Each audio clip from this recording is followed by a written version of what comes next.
Thank you, and love this question. So, quantum jumping to me fascinates me because there's two aspects. There's the quantum mechanics side, and then there's the metaphysical side. Quantum mechanics, think of Quantum Leap, the old school show. I know they revamped it, but I'm an old head. I like the old school show where his body, Sam, he goes and particles go everywhere, and he's now his soul is technically jumping through all these places. His body as well, but his soul is the main thing that's transitioning between these timelines. And I love this because it goes along with free will, which is the whole show is based on his free will to align with that avatars that he's in's body to then complete their soul path that they didn't get to complete. So he's using his time and space energy to go back and correct timelines per se. This is something that I believe is done as well when we do ancestor work. So again, we're maybe not at that level of think of 3D printing where it take a concept from the computer and you can digitally print it out. That's where we would love to get. That's what we've seen in Star Trek and other things where we want to know if we can do that with the body, and if we are able to let the body be able to reparticleize somewhere else, does that destroy the essence of this body and the original copy? And so this, I believe, is true, yes, because there is only one original avatar that was born through the flesh. So if you are now transitioning between time and space and it's just recopying your cells, then you're a copy clone. That's what I believe. Again, I don't know how far in advance that technology is, but that's how I would quantify it in my mind. Now, the metaphysical part of it, when we're quantum jumping, is the spiritual side of when things just rapidly change. This looks like moving somewhere new, doing something different, changing your eating routines and your body habit, physicality, going to school, learning a new thing, something like that. These are the spiritual, emotional side of quantum jumping, right? When I first started, I did not think of myself as a writer. I did not quantify myself as a writer. I just knew that I loved literature and speech and everything else. Again, I don't think I'm the best writer. I just know that I have a story to tell. And I didn't realize that having a story to tell makes you a writer or a producer or a creator. I thought that you had to have years of education behind you, which is helpful. I'm not saying that that's not. But in order to quantum jump, you have to start somewhere and believe that you're capable of being that thing. So it took me a while to be like, yes, I could see the visions of me creating this space where I was making shows and whatever else and creating this thing out of nowhere. But then I also had to remember that emotionally and physically, I had to align myself with that, which looked like putting in the work of actually practicing writing and looking up more and researching and starting my own projects and putting my story into them, right? Which has now let me jump from just a regular 9 to 5er, which again, nothing wrong with that, to a serial entrepreneur where I am focused on having my main business be my main business, but I have multiple businesses. So I've quantum jumped from a 9 to 5er to a business person, right? So now that I've set myself up for that, that is the path that I'm on. So when you're able to shift your energy to a new thought process and then put in the physical work and action, is then when you align your soul path with a new path. You can do this in your dreams. You can do it talking out to yourself. There's many different ways of doing it. Again, I don't know if we're at the scientific sci-fi level of quantum jumping, which is again making our particles redistribute somewhere else in time, space, and whatever. Again, it would be cool, but that part, maybe we have it, maybe we don't. I can't confirm. But I do know that emotionally, spiritually, we do it all the time. People call it astral projecting and other things.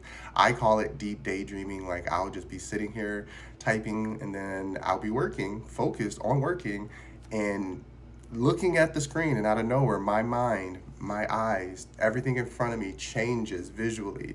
The sounds and things around me change, and I'm just in a trance in this place. And I see everything and feel everything and taste everything. When this happens, I focus on allowing it to keep happening.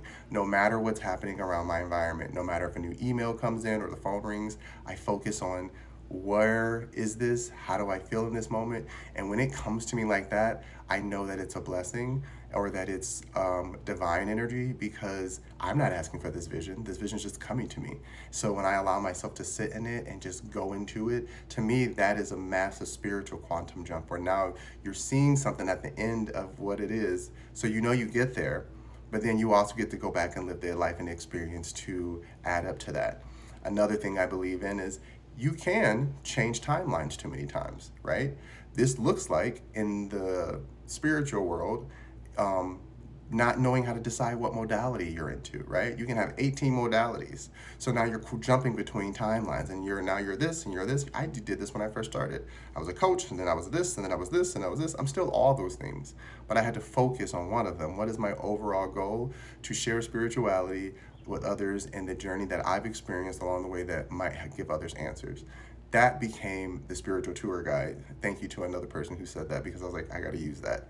And so I become that for myself, right? This is again jumping me into another timeline of spirituality where I'm putting myself in a leadership role. I'm putting myself in a mastermind role. I don't need someone to tell me that I belong there. I know that I belong there. So because of that, I instantly take myself out of an old timeline and put myself in a new one. And this allows me to then bring on that confidence that people see. This allows me to then use that free will that I was talking about to say, now that I see that if I change this little thing, not change myself or the essence of me, but just change this little thing on the outside world, change my sleep schedule or change how I focus when I'm writing or something. That right there allows me to then align the physical avatar with the soul's path, because the soul's path is bigger than whatever project the higher self has the body working on. Remember, our projects are not our legacy. They're just a way to help us live throughout the energy so that the energy keeps being replicated. So it is our legacy, but what I mean by that is it's not our only existence just to be this one thing as a tool. We are also in utilization as something that helps grow this process too. So the human is there to put the output energy out. The spirit is there to put the input energy in, right? And then from there, spirit aligns the soul and the avatar with what we call its divine purpose, or whatever path that aligns it up with the things that we know work best for us. So depending on what you want to do with quantum jumping is where then it's going to allow you to jump further into the expansion of what we call time, future, space. If you're only jumping into timelines to go back to fix old stuff, you're going to get caught in what we call quantum entanglement, where you have too many things attached to you and you're trying to focus on making those old things fix and work when you shouldn't have been there in the first place. So you want to focus on making sure that you stay where you want to be so that you don't get lost there. This is why if you don't have checkpoints of those timelines, if you're just going back for ego, then you're going to get trapped in an ego time space, and you're going to have to relive that life. And that's how people get caught in lives where they're like, how am I here? How is this my life? Because you took on that identity and that energy versus staying on your timeline and focusing on what you need to. Of course, you can always get out of it. But in my opinion, again, this is where the soul work comes in, and the past life regression, and asking myself, why did I feel the need to do this? If it wasn't for helping others, what was it for? If it wasn't just for the ego's sake? And that's going to help us then align with vibrations, what we call ascension, where to me it's just a pool, a cycle of energy. This is one pool of energy. So if your vibrations are what they call low, heavy, dense, very rudimentary, very human-based stuff, you're going to stay down here. When you start to shake out of that and realize, okay, I'm a human, but I also have other things that I spiritually want to align with, you start kind of coming up out of that and you start hovering here. Again, 4D, 3D, 4D. So while you're here in the 3D world and the 4D world, they're creating yin yang energy, but at the same time, there's still a spiritual thing connecting them to give them that energy. So this is where I say we can quantum jump now to that higher self and listen to the wisdom of our present, now, past, everything all at once. And it gives us that enlightenment to say, I see the path, or I took that before, I don't need to do that. And we can start playing with things that we already know we've done before. Like if we've already completed a cycle, the universe and spirit does not want us to repeat it. It's like, you did that. But if our ego gets trapped in old timelines trying to go back and fix and play and stuff, then yeah, we're gonna end up reliving that cycle inadvertently. So I hope that makes sense. I hope that answered your question. Thank you for, again, the compliment and presenting this question. But yeah, that's my stance on quantum jumping. Love ya.